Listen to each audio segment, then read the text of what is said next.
नमस्कार दोस्तों, मेरा नाम है रजत शर्मा और आप सभी का स्वागत है स्टडी आईक्यू प्लेटफॉर्म पर। जैसा कि आपको पता है कि अभी G20 जो ऑर्गेनाइजेशन है बड़ा न्यूज में बना हुआ है।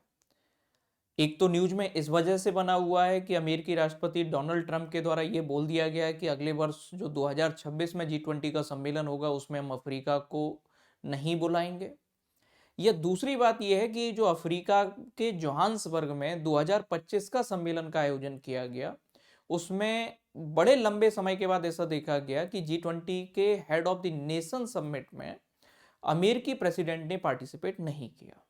या इसके अलावा और कारणों से चर्चा में देखा जाए तो रूस के राष्ट्रपति पुतिन जी ने भी इसमें पार्टिसिपेशन नहीं किया है, या चाइनीज प्रेसिडेंट सी जिनपिंग के द्वारा भी इसमें भागीदारी नहीं की गई। हालांकि इस सम्मेलन में भारत के प्रधानमंत्री जी नरेंद्र मोदी जी ने शिरकत की थी। तो हम लोग इस पूरे ऑर्गेनाइजेशन को अपने एग्जाम पॉइंट ऑफ व्यू से समझेंगे। हम लोग इसमें ये चीज़ों में नहीं पढ़ेंगे कि पॉलिटिक्स क्या है या किन वजहों से पार्टिसिपेट नहीं हुए, क्या रीजन रहे।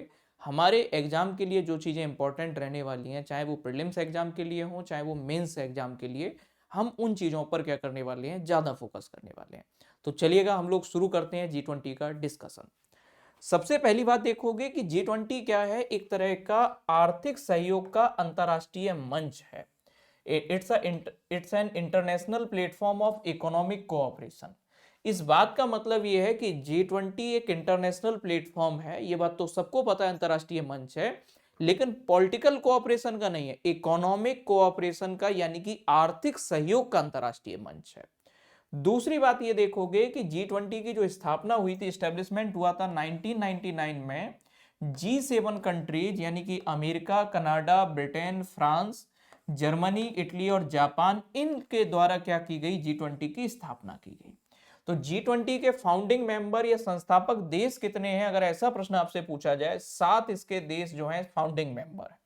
इसके अलावा जैसे आप यूएनओ का परमानेंट हेडक्वार्टर देखते हो, डब्ल्यूटीओ का हेडक्वार्टर देखते हो, पढ़ते हो, या आईएमएफ का भी हेडक्वार्टर पढ़ते हो, डब्ल्यूएचओ का हेडक्वार्टर पढ़ते हो, ऐसा G20 का कोई परमानेंट या स्थायी मुख्यालय नहीं है, ना ही इसका कोई परमानेंट सेक्रेटरिएट यानी कि स्थायी सचिवालय भी नहीं है। इस बात का मतलब है कि G20 का जो हेडक्वार्टर है या सेक्रेटरिएट है, वो शिफ्ट होता है ईयरली बेसिस पर। जिस देश के पास में इसकी मेजबानी होती है या जिस वर्ष जिस देश में G20 का सम्मेलन का आयोजन होता है, उस वर्ष इसका सचिवालय उसी देश में स्थापित कर दिया जाता है। जैसे अगर मैं आपको बताऊं कि इस वर्ष 2025 में साउथ अफ्रीका के पास में G20 की मेजबानी है, तो G20 का इस वर्ष का सचिवालय किसके पास में रहेगा, साउथ अफ्रीका के पास में। तो इससे पिछली वर्ष 2024 में अगर आप देखोगे तो G20 को होस्ट किसने किया था, ब्राजील ने। तो 2024 में G20 का सेक्रेटरीट कहां था, ब्राजील में।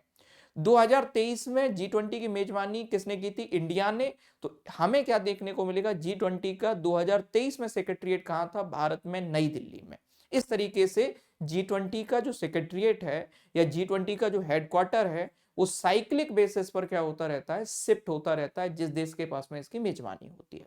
इस चीज को भी क्या रखना है, आपको याद रखना है। अभी की सिचुएशन में देखा जाए G20 में नंबर ऑफ मेंबर कितने हैं, तो there are total 21 members in G20।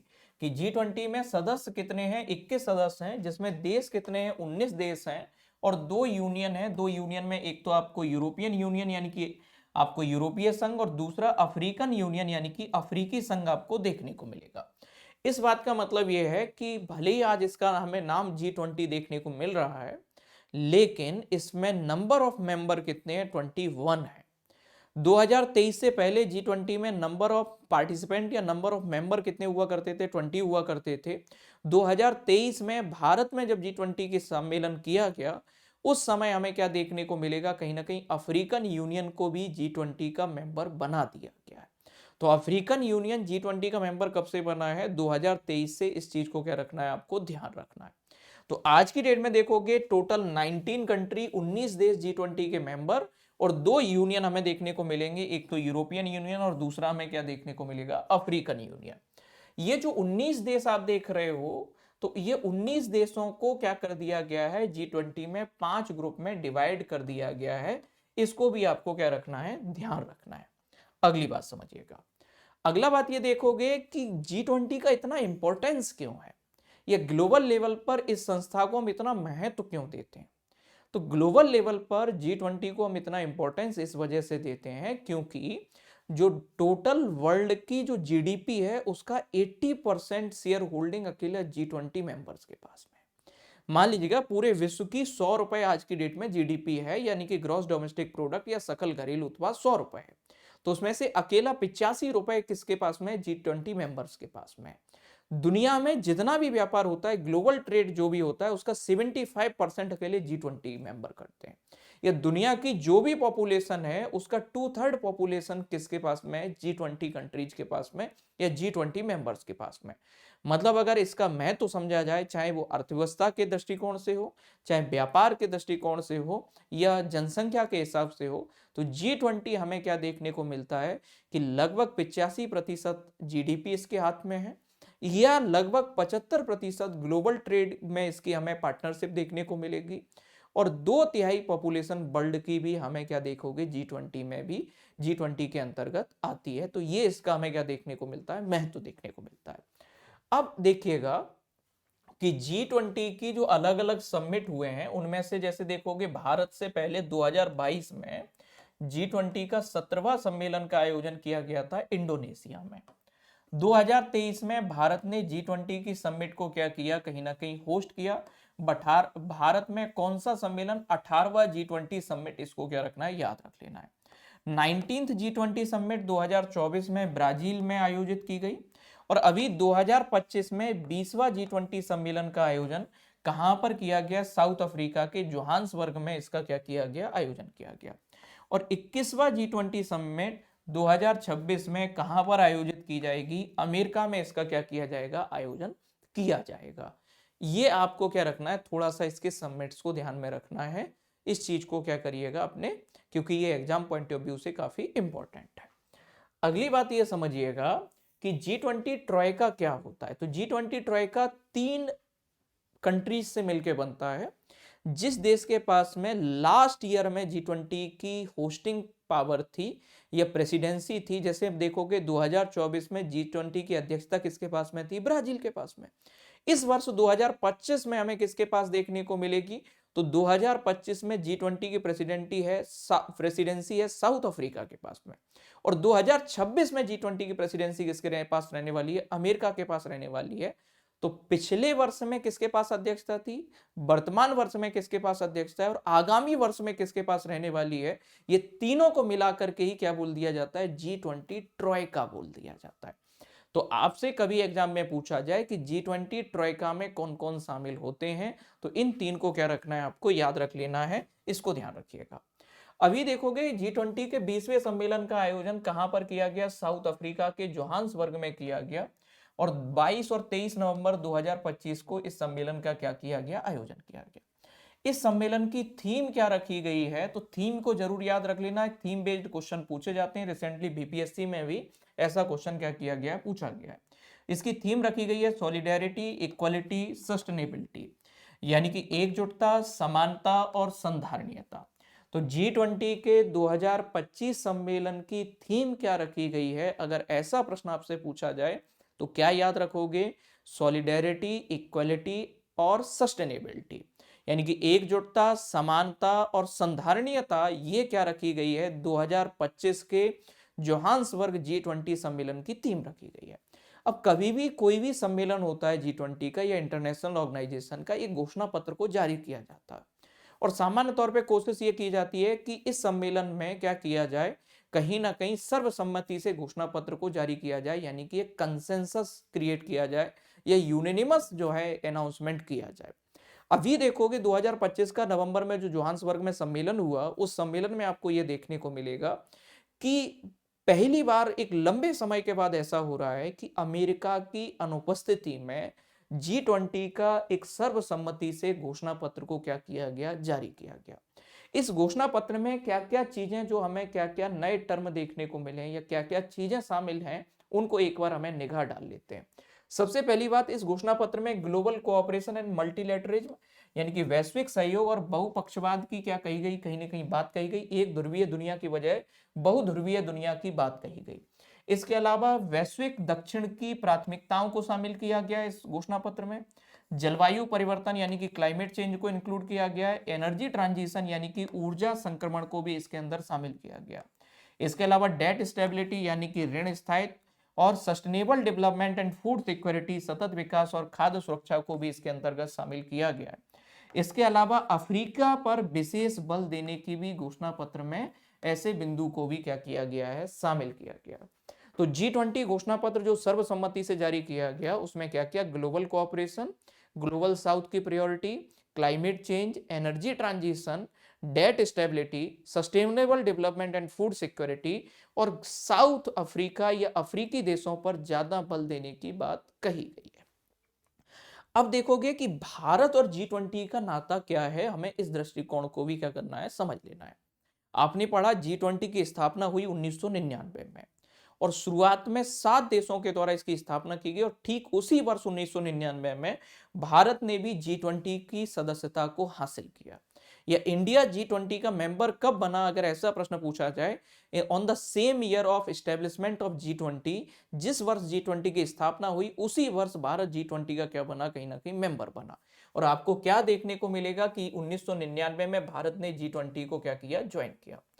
आपको देखने को मिलेगा कि 18वां जो सम्मेलन हुआ था G20 का, जो हमें 2023 में देखने को मिलेगा, भारत ने इसकी क्या की, मेजबानी की। और आपको पता है कि जिस वर्ष जिस देश में G20 का सम्मेलन होता है उस वर्ष G20 का हेडक्वार्टर या सेक्रेटरीट उस देश में ट्रांसफर कर दिया जाता है या शिफ्ट कर दिया जाता है। चूंकि 2023 की मेजबानी भारत के द्वारा की गई तो भारत में G20 का सचिवालय बनाया गया, कहां पर, नई दिल्ली में। और जो सचिवालय बिल्डिंग का नाम रखा गया वो क्या रखा गया, सुषमा स्वराज भवन रखा गया। भारत ने जब G20 सम्मेलन की मेजबानी की उस वर्ष 2023 में थीम क्या रखी गई थी, तो ये थीम हमारी वसुधैव कुटुंबकम पर आधारित थी। यह महो उपनिषद से इस थीम को लिया गया था। थीम थी one earth one family and one future. आप देखोगे अभी बीपीएससी का जो पेपर हुआ था वहां सीधा सीधा थीम पूछ लिया गया। तो G20 के 18वें सम्मेलन जिसका आयोजन भारत में किया गया उसकी थीम क्या रखी गई थी, one earth one family one future. जिस वर्ष भारत ने सम्मेलन की मेजबानी की उस वर्ष G20 का शेरपा किसको बनाया गया था, तो उस वर्ष G20 का शेरपा अमिताभ कांत जी को G20 का शेरपा बनाया गया था। इस चीज को भी क्या रखना है, आपको ध्यान रखना है। अब अगली बात ये समझिएगा कि इस वर्ष जो 2025 में G20 का सम्मेलन हुआ है तो भारत की तरफ से प्रधानमंत्री मोदी जी ने शिरकत की। तो इसमें भारत ने किन किन नए पक्षों को सामने रखा है, यह भारत की तरफ से कौन से नए इनिशिएटिव लिए गए हैं G20 के 2025 के सम्मेलन में। तो सबसे इंपॉर्टेंट बात बताऊं तो भारत की तरफ से एक इनोवेशन और टेक्नोलॉजी को लेकर के कहीं ना कहीं एक पार्टनरशिप पर एमओयू को साइन किया गया है ऑस्ट्रेलिया और कनाडा के साथ में। तो 3 देशों का एक गठजोड़ बना है G20 के 2025 के सम्मेलन में टेक्नोलॉजी और इनोवेशन यानी कि तकनीक और नवाचार में साझेदारी के लिए ऑस्ट्रेलिया, कनाडा और इंडिया, ये 3 देशों ने आपस में क्या की है, सहमति जताई है। मतलब ऑस्ट्रेलिया, कनाडा और इंडिया, इन्होंने टेक्नोलॉजी और इनोवेशन को लेकर के आपस में एक साझेदारी विकसित करने का एक मेमोरेंडम ऑफ अंडरस्टैंडिंग एमओयू को साइन किया है।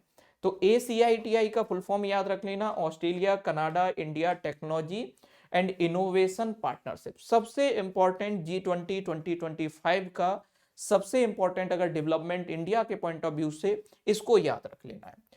दूसरा बात आप ये देखोगे कि जैसे आपने पढ़ा होगा या हम लोग घर में सुनते चले आते हैं कि हल्दी में औषधीय गुण होते हैं, मेडिसिनल जो क्वालिटी हमें देखोगे हल्दी के अंदर देखने को मिलती हैं। तुलसी में हमें औषधीय गुण देखने को मिलते हैं, नीम में हमें औषधीय गुण देखने को मिलते हैं। और ये कहीं किताबों में तो नहीं पढ़ते हैं, हम घर से सुनते चले आ रहे हैं कि क्या करना, अगर मान लो कि आपको कोल्ड हो गया है, कफ का प्रॉब्लम है, तो क्या कर लीजिएगा, लौंग, इलायची और जो है तुलसी का काढ़ा बना लीजिएगा। और ये जनरेशन टू जनरेशन हमारा नॉलेज क्या होता चला जा रहा है, ट्रांसफर होता चला जा रहा है। होता क्या था कि कई सारे जो विकसित देश थे या पश्चिम के देशों के द्वारा इस ज्ञान के ऊपर क्या कर लिए जा रहे थे, पेटेंट दर्ज करवाए जा रहे थे। तो भारत ने अपने परंपरागत ज्ञान को सुरक्षित करने के लिए खुद का एक डिजिटल लाइब्रेरी तैयार किया जिसका नाम है TKDL, traditional knowledge digital library. क्योंकि पेटेंट जो कानून है इनका दुरुपयोग किया जा रहा था बड़े लेवल पर, और भारत का जो परंपरागत ज्ञान है उसके ऊपर दुनिया, खासतौर पे जो अमेरिका या यूरोप के जो देश हैं वहां पेटेंट दर्ज करवाए जा रहे थे। उससे हमारे लोगों को क्या था, नुकसान था, या हमारी देश की अर्थव्यवस्था को भी नुकसान था। तो भारत ने 2025 के G20 सम्मेलन में इसी संदर्भ में एक नया इनिशिएटिव या नया आइडिया दिया है कि भारत ने जिस तरह से TKDL बनाया है, ऐसे ही परंपरागत ज्ञान को सुरक्षित रखने के लिए क्या करना चाहिए, कहीं ना कहीं ग्लोबल ट्रेडिशनल नॉलेज रिपोजिटरी या डिपॉजिटरी का विकास किया जाना चाहिए, कि जिससे जो पेटेंट कानून का दुनिया के स्तर पर दुरुपयोग हो रहा है, या खास तौर पे जो विकासशील देश हैं इनका इसका नुकसान सबसे ज्यादा इन्हीं को उठाना पड़ता है, तो इससे क्या किया जा सकता है, बचा जा सकता है। या इसके अलावा जैसे अगर आप देखोगे कि ये ड्रग की जो स्मगलिंग होती है, यह ड्रग की जो स्मगलिंग की जाती है, यहां से जो पैसा कमाया जाता है, इस पैसे को आतंकवाद में उपयोग किया जाता है। और आतंकवाद का उपयोग जो है ड्रग स्मगलिंग के लिए किया जाता है। मतलब ये ड्रग और टेरर का एक तरीके से क्या बन चुका है, गठजोड़ बन चुका है। तो भारत ने कहा कि हमें इस गठजोड़ को क्या करना होगा, तोड़ना होगा, या इस गठजोड़ को समाप्त करना होगा, और इसमें हमें एक साझा दृष्टिकोण को अपनाना होगा। इसके अलावा भारत ने एक और आइडिया दिया है G20 open satellite data partnership, कि एक ऐसी सैटेलाइट का विकास किया जाए जिसमें सारे G20 देश जिस सैटेलाइट या जिस उपग्रह के डेटा का प्रयोग कर सकें और इसका फायदा सभी सदस्य देशों को पहुंचे। ऐसा भी भारत के द्वारा एक कदम इसमें घोषणा की गई है। इसके अलावा देखोगे कि प्रधानमंत्री जी ने अपनी जो स्पीच दी उसमें एक टर्म यूज किया, इंटीग्रल ह्यूमनिज्म, यानी कि समग्र मानवतावाद। और समग्र मानवतावाद, जो एकात्म मानवतावाद या समग्र मानवतावाद, ये जो टर्म कहां से लिया गया है, तो दीनदयाल उपाध्याय जी का जो दर्शन है, उन दीनदयाल उपाध्याय जी के दर्शन से ये टर्म को हमारे प्रधानमंत्री जी के द्वारा G20 समिट में यूज किया गया है। तो आपको क्या याद रख लेना है कि समग्र मानवतावाद भी यहाँ पर किया गया है, क्योंकि भारत जो है समावेशी विकास या इंक्लूसिव डेवलपमेंट की दिशा में बहुत आगे जो है कदम उठा रहा है, और इस दिशा में प्रयास किए जा रहे हैं। तो भारत ने वैश्विक स्तर पर इंक्लूसिव डेवलपमेंट को प्रमोट करने के लिए या लास्ट माइल पर्सन के डेवलपमेंट करने के लिए एक नया आइडिया और दिया है, इंटीग्रल ह्यूमनिज्म, समग्र मानवतावाद का एक आइडिया भी G20 के हालिया जो सम्मेलन है उसमें दिया गया है। तो इन सारी चीजों को आपको क्या रखना है, एग्जाम पॉइंट ऑफ व्यू से ध्यान रखना है। G20 आपका एक तो इकोनॉमी पॉइंट ऑफ व्यू से बहुत इंपॉर्टेंट है, और दूसरा आपको क्या देखने को मिलेगा, करंट अफेयर के एस्पेक्ट से भी इस चीज को आपको याद रखना है। ये प्रीलिम्स में भी ये टॉपिक आपका काम आएगा, और ये मेंस में भी इस अप्रोच को आपको क्या रखना है, ध्यान रखना है। थैंक यू एवरीवन, बने रहेगा स्टडी IQ के साथ। Thank you.